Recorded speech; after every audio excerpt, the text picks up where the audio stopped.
The number of people in Britain needing emergency food handouts has dramatically jumped in the past year.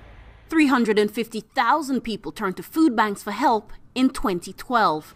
At a busy West London distribution centre, clients asked not to be identified, but project manager Delphine Akins explained the upward trend.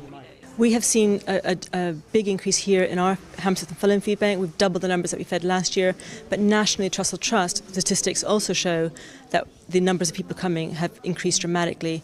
In the previous 2011-2012 financial year, Trussell Trust food banks fed about 130,000 people, just under 130,000 people.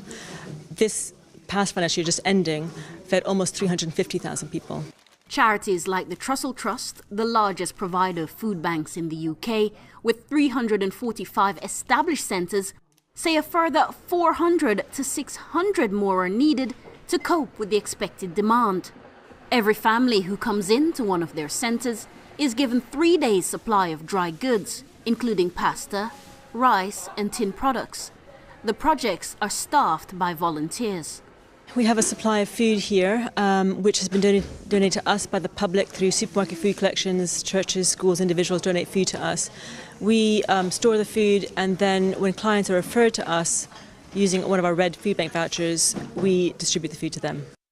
For many, the real surprise is the kind of individual who find themselves experiencing hard times.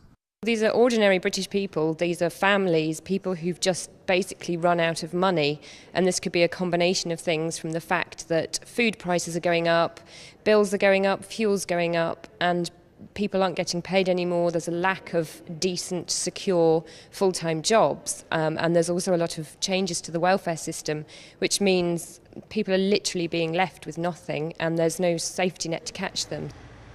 During opening hours, grateful clients come to places like this, food distribution centres where willing volunteers dole out much needed supplies. A job many say should be done by the welfare state. Well, the whole point of a welfare state is it should be a safety net, so that it means people aren't left without food or people aren't in this situation.